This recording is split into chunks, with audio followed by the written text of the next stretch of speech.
What's going on, YouTube? It's Bella and Jay back again with another video. Before we get into it, make sure you like, comment, and subscribe. And be sure to hit that bell for post notifications. That way the next time we drop that fire, you'll be the first to get it. Today we're going to be talking about self-love. The question is, do we really love ourselves? Sometimes we think we love ourselves, but we really don't. What you think, co-host? I believe that there's a false sense of love towards yourself. And it all it wraps around like a selfish nature.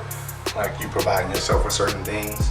Right. But then you also deny yourself the more important things as far as loving yourself and allowing things to happen to yourself. So like once you gain that clarity in knowing that, you know, how other people treat you versus how you treat yourself, and an underlying basis of the boundaries that you set for yourself and requirements that you have for yourself, that you do for yourself and that for other people do for you. You know what I'm saying? My thing is, if we really love ourselves, why do we allow and tolerate people to do certain things with us? Why do we put up with certain behaviors? Why don't we set boundaries if we really love ourselves? Today we have a special caller that called in and wanted to discuss self-love. Hello, caller. Hello. How are you doing? I'm good. How are you? What's your name, caller? Mark. So what's going on with you, Mark? I mean, how do you feel about self-love?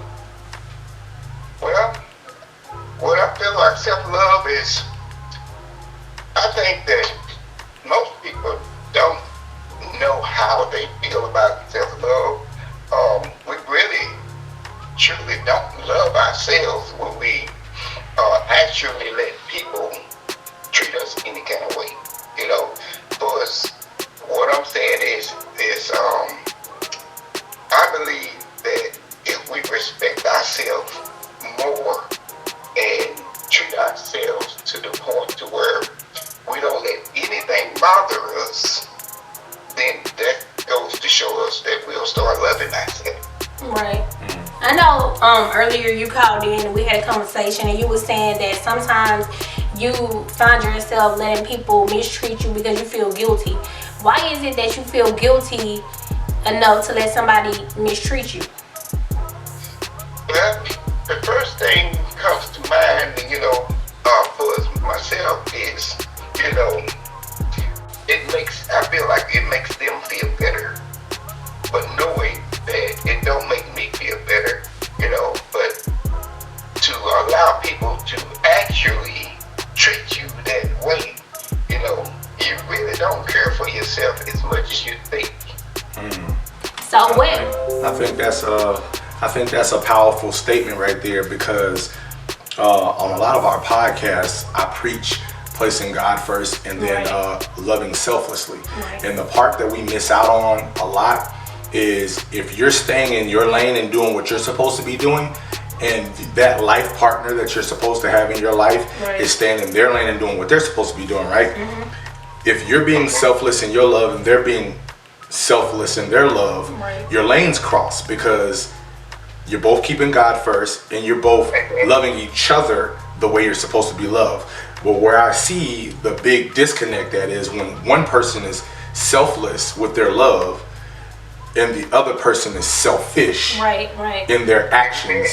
That's where it comes to be a problem, because the person who's selfless and wants to give so much to that person, they're not recognizing that their partner, their life partner, is not giving that in return. So it's kind of like your love, you're pushing out so much love that you're blinding yourself. Right. You made me want to go preach, teacher. Book of Revelations. So just hit us with the Kurt Franklin. Go ahead. I'm just saying, like, you speaking some knowledge right here, some facts, you know, all facts. So my thing is, I feel like you should never feel guilty enough to allow somebody to mistreat you, even if it's something that you did in the past, right? So, you know, if you went to God and you forgave yourself and this person says they forgive you, then you shouldn't allow them to beat you over the head, because if they really loved you and they really forgave you, then they wouldn't want to beat you over the head with whatever it is that you've done. Like when we go to God and we ask God to forgive us for our sins and the things that we might have done, He don't keep bringing it up. He don't keep beating us over our head with it. Do He? I mean, do God do that to you? Because I mean, like, my thing when it comes to forgiveness, I think that God forgives us if we're really serious and we really repent, right? Right. I agree. When it comes down to love, love is not selfish. It's not puffed up. Love, you're willing to give your life for another. That's the type of love that God has taught us to have one for another. But like you say, you got people who don't have that type of love because they are very selfish. So when two people get together and one is very selfish and the other one is selfless, then the one that's truly got the true love gets hurt because he's trying to fulfill that commitment that he's made with God. Not, and I just feel like that, true love will hide a multitude of faults.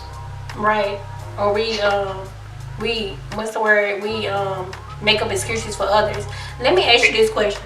If you really love yourself, which I know you said you kind of confused on, right?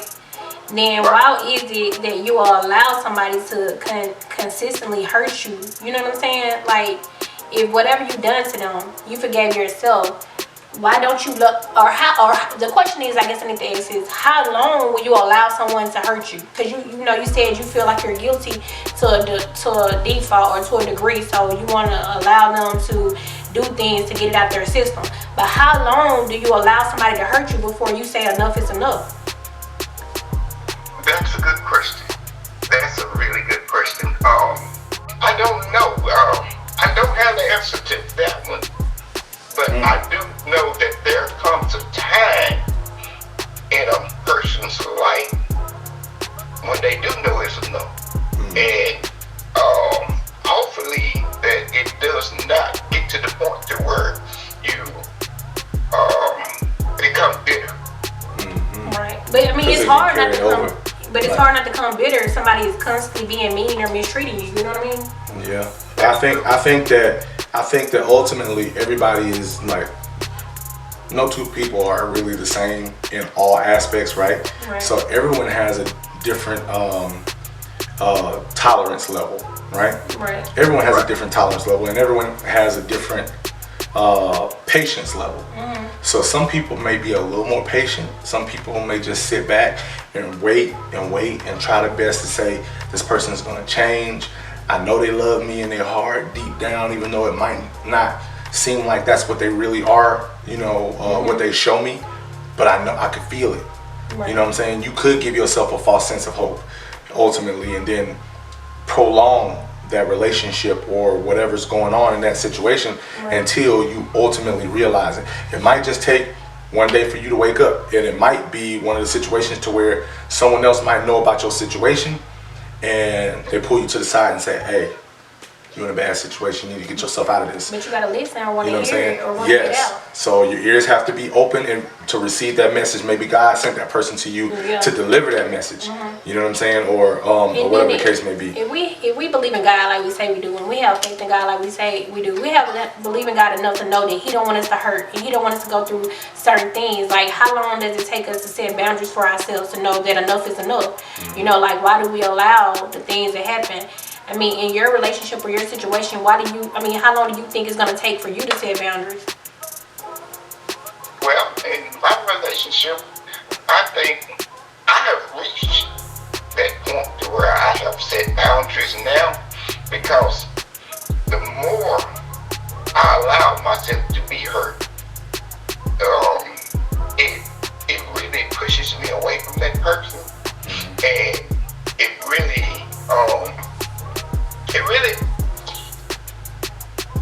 what are the words I'm just looking for? It really hurts me. I put it like that. And if I can use that word, it really hurts me, because I do not like to be beat up. That means you're becoming bitter. So I have became bitter a little bit, and I shouldn't have got to this point, but I really allowed myself to get to this point because, like your co-host was saying, you hoping that this person would change. You're really hoping that this person would change, but their actions. That's one thing you gotta watch. Don't worry about what a person is saying to you, because their words can be many, but their action. You watch a person's action, because their action gonna tell you everything you need to know about that person. Right. They're gonna show you whether or not they love you or not about their actions. So I have a question for you. Okay. When does the healing process begin with you? It's when you actually break away and you actually give yourself, I'm talking about completely, to God. But how can you do that if you still in a situation? How can you do that? Is I pray. I pray and I seek God for His guidance. And after I really receive a word from God, because I read my word every day, and God is going to show me in His word what He really wants me to do. And I have been patient because, patience possesses your soul, the scripture says. But there comes a time, it's a time and a place for all things. That's in the book of Ecclesiastes. It's a time and a place for all things, okay? And God will let you know that it is time to move on. He will truly let you know that it's time to move on. But, because all you got to do is just listen. There's a small, still voice that's speaking to you each and every day. And that voice will let you know that, hey, now it's time. The action of that person going to show you that it's time. So the healing process starts when you start listening.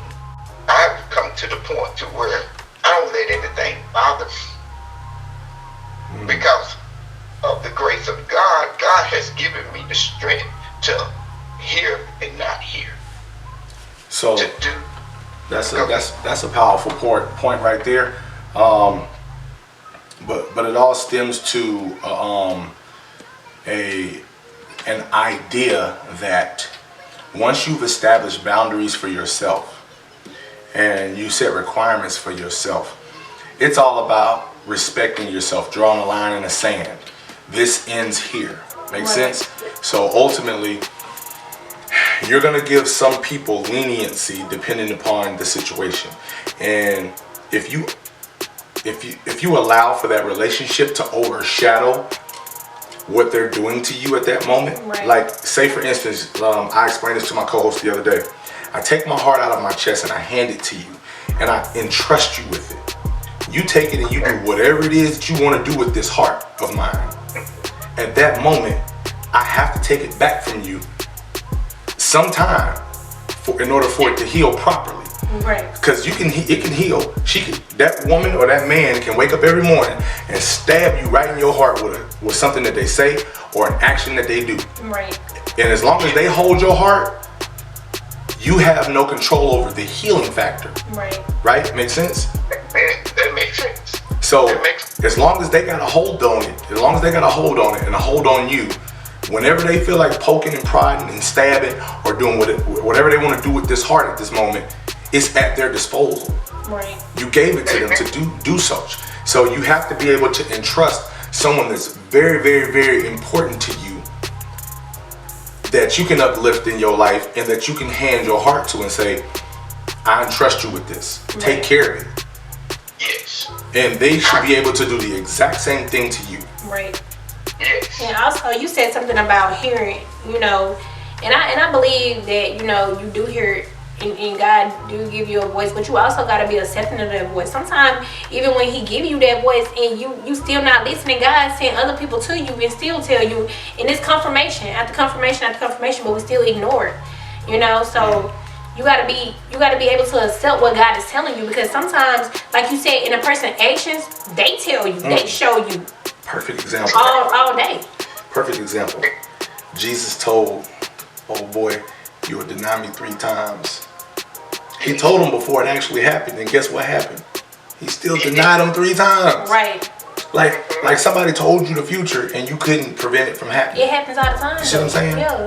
And so, yeah, you'll get that word. You'll receive, hey, this is better. And I know it's very hard for you to be able to break that tie, that emotional tie, whether it be intimately, whether it be financially, whether it be for the kids, whatever that tie is that you got. In a toxicity or a toxic situation, he wants us to be happy and healthy. Especially if you one of his children. Right. He can't even get to you like he really need to if you got this block because of all this toxicity and all this stuff that's going on. Even when you pray, you know, he still want to be able to reach you. You might be praying for him, but he want to be able to reach you, and he's telling you. Only you. That's the thing.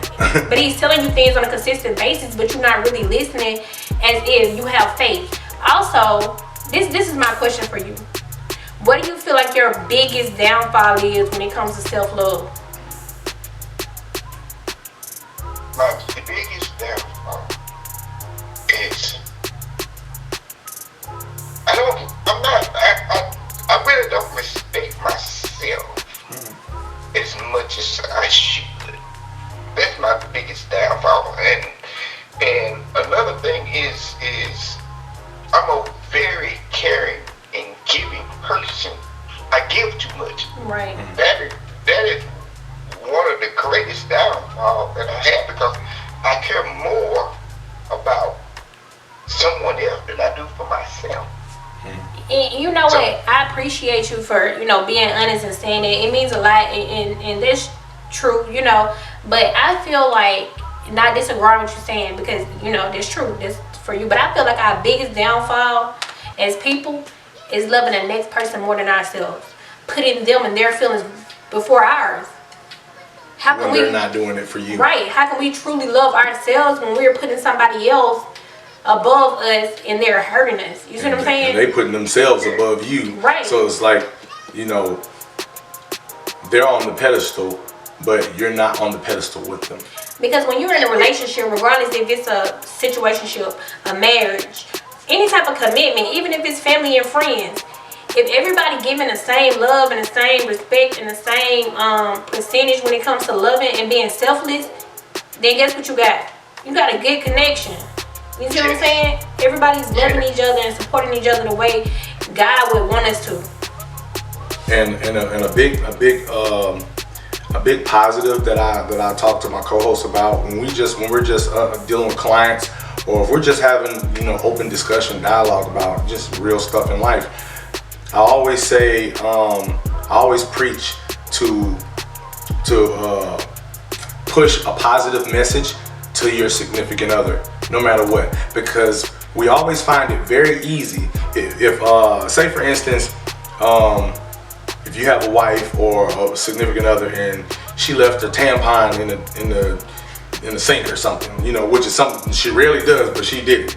It's real easy for you to tell, hey, babe, you left a tampon in the sink. I don't know what's going on. What was you thinking this morning? But, you know, maybe it was dark or something, but you left it in the sink.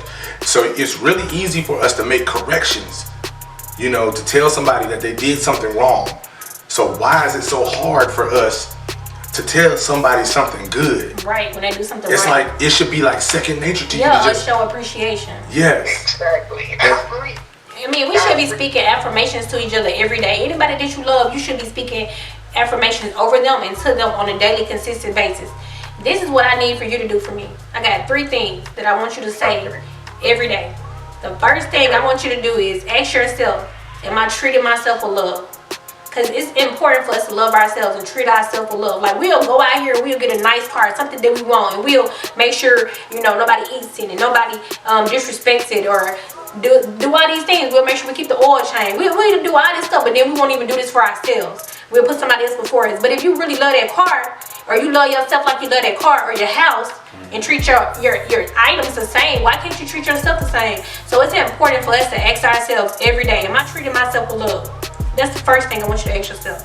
The second thing I want you to ask yourself every day is, am I operating from a place of love? So when you're out here in a community, in the world, are you operating in love? Are you being loving? Because we want to receive love, so we got to be loving. We have to be a loving person. You know, when you go out into the world, into the community, just say something nice to somebody. Make that you don't know, it could be somebody having a bad day, and by you saying that one nice thing can make their whole day better. Yes. When I try to practice that every day. I try to practice giving compliments, helping the old. I try to help someone every day because it's in my heart to do that. But when you have people who is so negative, right, and everything,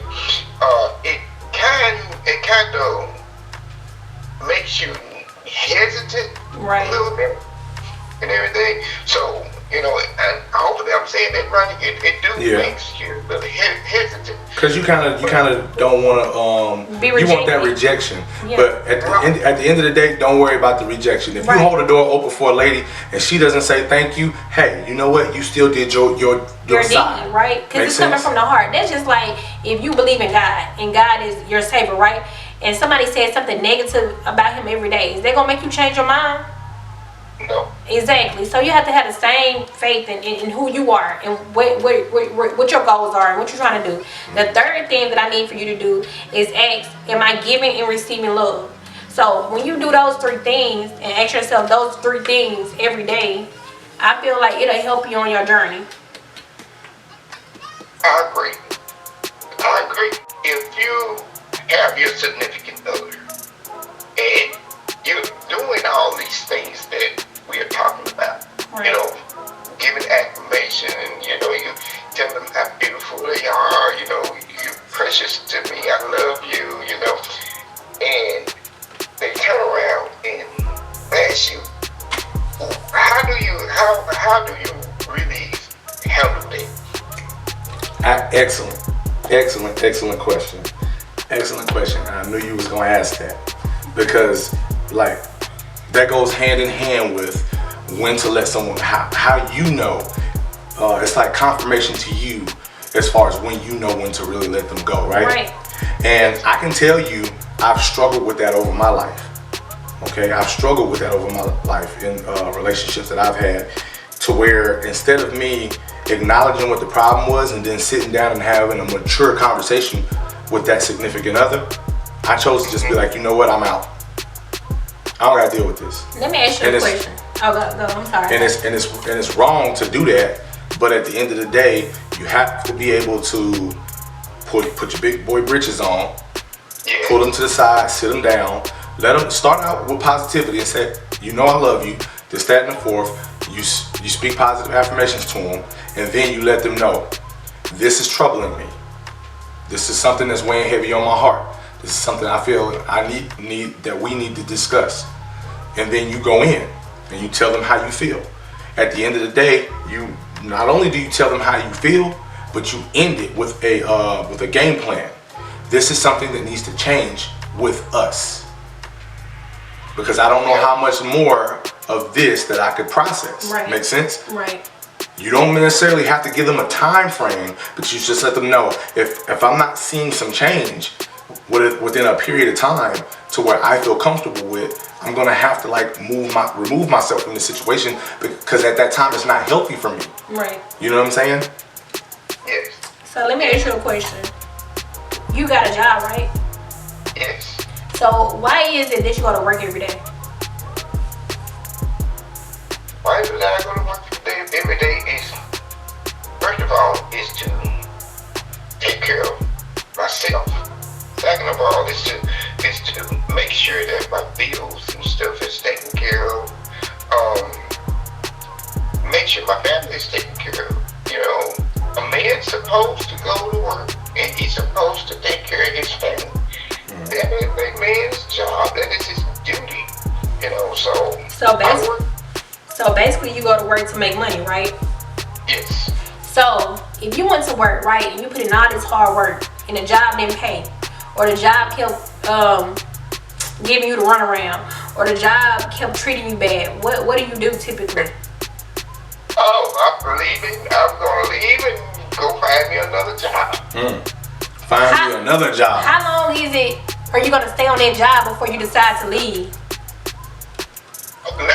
Not long. Believe me, not long. Okay, so No 2 weeks notice out here. No 2 weeks notice. so why is it that that's so easy to do, right? Because you want to work to make money, right? And it ain't benefiting you. You busting your butt. It's not treating you good. So if you got a significant other and you giving them affirmations and you being good to them and they not being good to you, it's not benefiting you. Why is it so hard? It's the same thing. So with a job, you're making money. But if you ain't getting paid, you're not getting treated right. They giving you the runaround. What you gonna leave? Right. So what's the difference? Oh man, that just opened my eyes. There is no difference. Right. Because, honestly, the job is going to benefit you more. And I'm not saying that we should put our loved ones up where money is more important. That's not what I'm saying. But the same way you put into this job and you expect to get a payout, right? You expect for this job to make you feel good, like you going in and you giving them a payout by going in and benefiting them. Y'all benefiting each other. That's how relationships are supposed to be. Y'all supposed to benefit each other. It's supposed to be a payout for both of y'all. Both of y'all are supposed to feel good at the end of the day. That's what you go into. You go into the relationship with ideas of what to expect, like expectations. Right. You have the expectations in the relationship. What you're gonna bring to the table, your expectations, and while y'all are in that courting phase, right? You're letting her know. It's like an interview for a job. Right. You letting her know I'm interviewing to be your husband. But at the same token, a lot of times, us as men, we're so driven to show our worth to a woman. And I believe that there's a small select few of men who are actually taught how to do that. Right. But then majority of them aren't. But then on the flip side, there's a lot of women in this world who were never taught that they need to show their worth to that man as well. It's just that they need to sit back and be pretty and wait for a man to come scoop them up. And then when he does, he shows his worth, and then she says, okay, yes. Right? But when does she show her worth in a relationship? Right. When does she talk to you and tell you, this is what I can bring, this is what I can provide, this is how I can nurture, this is how I can assist, because you're supposed, the natural order of things is she's supposed to be your helper. Right. It's supposed to be, it should be self-affirmations from both of you all. Y'all should be lifting each other up. That's just like you're not about to go to a job and you're not about to let them mistreat you, talk crazy to you, yell at you, disrespect you on any type of level. You rather lose this job and not worry about making no money to pay your bills, but yet you will stay in a relationship and let them beat you over the head, disrespect you, talk to you crazy, and all this other stuff, and you won't leave. Why is it that we're scared to get back in here, get back out in the world and find something that's for us, but yet we'll leave a job and get back into the world not knowing that we're going to be able to pay our bills and feed our kids or whatever it is. And go turn in that resume. Right. And the problem is, you got to have that faith in God that he's going to provide you with that life partner to replace the one you just got rid of. See, what we don't realize is when one door closes and we had faith in God that he was going to provide for us and that he was going to protect us and heal us, he opened up the door to be so much more better on so many levels. When you put him first, the grass is greener on the other side. It is 100%. Yes, it is. I agree. So what do you think about that? You think you got some good information out of us today? Oh, yes. Yes. I think this here is some of the greatest information that I could have ever gotten. And I thank God for you guys. You have really, really helped me. Y'all have helped me a whole lot. And we appreciate you calling in because that's what we're here to do. We're here to just spread this good word and to make sure that we're helping as many people as we possibly can. Every day. We lead by love. Love and light. God first. Well, I truly want to let you know that y'all are doing an excellent job. And keep doing what you're doing. I pray that God bless you guys, that y'all grow every day. So thank you. We Thank you received for it. talking Yes. to me. Thank you for receiving my phone call. Most All right, definitely. and you can call back anytime. Just let us know, set something up. You call back. You got something else you want to discuss. That's what we're here for. We do this. We love doing this. We love helping others, and this is a passion from us. Okay. Yeah. Okay, well, thank you. Thank you. Thank you. Awesome. With that being said, we're gonna wrap this up today. Another successful phone call, another successful message spread, and with that being said, We're out.